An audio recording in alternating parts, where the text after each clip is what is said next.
Hi, my name is Mike. I'm a professor for social work management, and you are listening to Managing Around, the bi-weekly podcast about social science, culture, and management. Managing Around is part of the Talk About Organizations podcast network, a community resource and discussion platform for key ideas in management and organization studies, which is supported by our listeners. Hi everyone, and welcome to the latest episode of Managing Around. In today's episode, we'll explore the current challenges in management education and social sciences, both in Brazil and Germany. In this episode, we delve into the complex world of teaching and learning, examining the specific obstacles faced by higher education institutions as they strive to impart knowledge and prepare future managers. Through a comparative lens, we will explore the unique challenges faced by Brazilian and German universities and highlight the innovative strategies they are using to overcome them.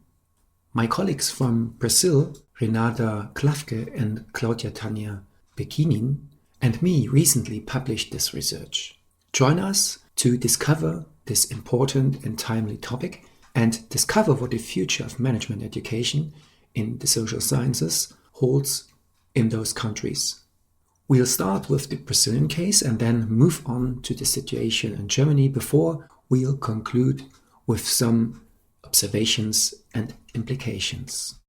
Then let's get started with the first aspect of today's episode: challenges in the management education in Brazilian higher education institutions.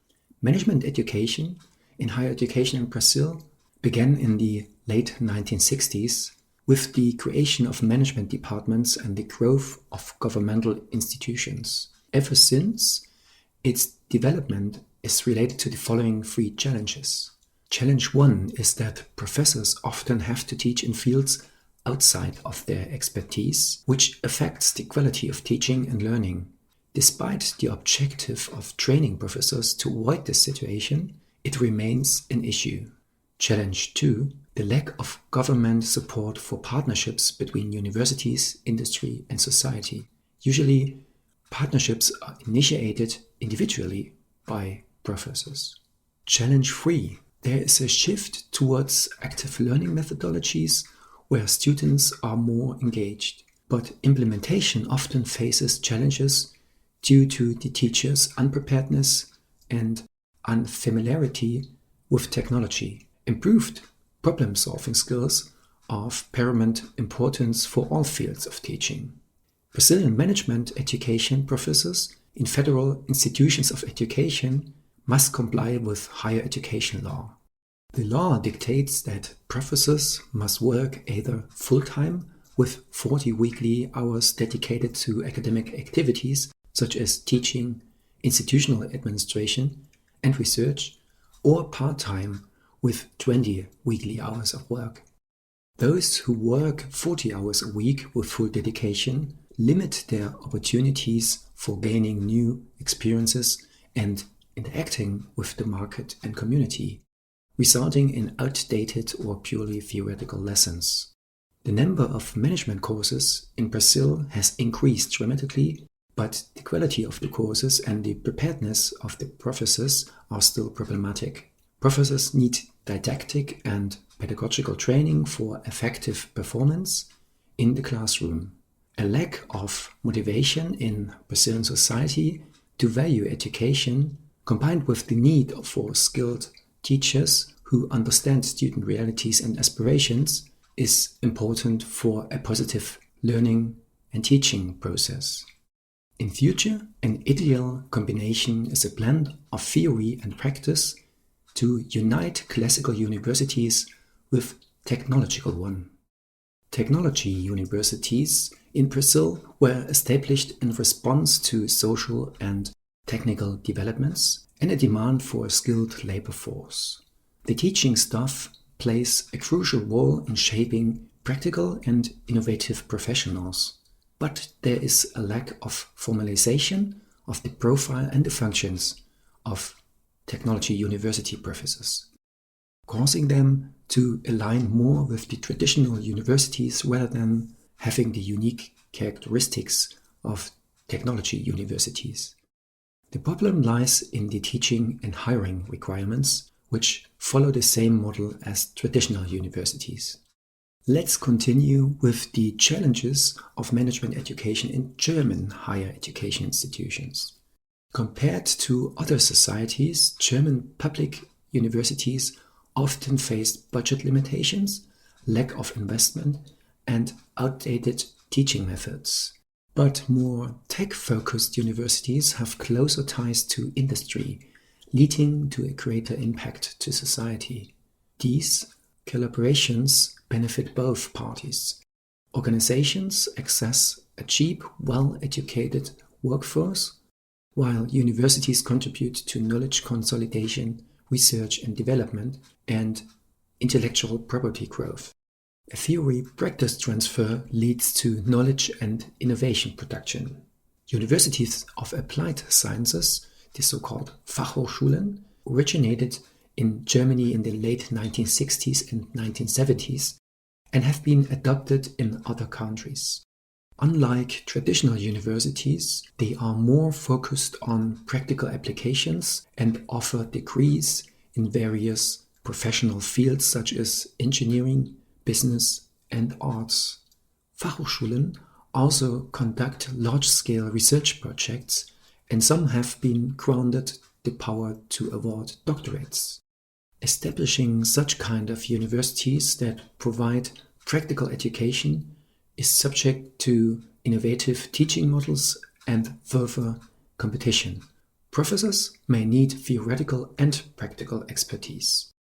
This creates opportunities for private universities to succeed in the education market as they offer smaller study groups, stronger ties to practice partners, and more specialized programs. Moreover, Fachhochschulen are similar to Brazilian, French, and also German technical universities, where professors have a specific research focus and engage with the community, bringing real-world problems into the classroom. The idea of professional practice integration involves exploring solutions with practitioners and students through explorative teaching designs. Compared to Brazil, teaching and learning are different in Germany. At Fachhochschulen, professors have to teach 18 to 20 hours per week and spend the rest of their time on exams, research, education, and administration. This is different from the more research-oriented universities. Now let us draw some conclusions and wrap up lessons learned for the social work management education. Education and practice in, for example, social work and management education have become important for community development. There is a need for well-qualified social work managers who can improve society's socio-economic conditions. Both Brazil and Germany are following this trend in university education. In a rapidly changing society, the future of social work management teaching and learning approaches must further develop. To summarize, there is a critical need for well-qualified and practice-oriented social work managers. Future development in social work management, teaching and learning should focus on the following aspects. Teachers' advanced didactical competencies, on experiential learning approaches, on promoting university-industry cooperations, and on investment in research on successful and creative teaching techniques, technology, institutional structures, and educational policy. We must establish motivating learning environment through active student participation, effective use of didactic resources, formative evaluation, modern teaching methods, and challenging activities. Most recently, alumni have expressed a disconnect between academic learning and real-world experiences. Universities are responsible for providing meaningful education and civic engagement. Professors should have sensitivity to students' needs and link academic knowledge with popular wisdom. In contrast, the traditional approach of using degrees as the sole measure of abilities and competences should be re-evaluated, and education should be viewed as a continuous learning process. However, the autonomy of colleges and universities is often influenced by political, economic, and ideological concerns rather than sciences. I hope you enjoyed this episode.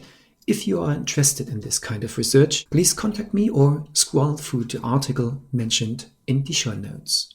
Thank you for listening. Managing Around, the bi-weekly podcast about social science, culture, and management.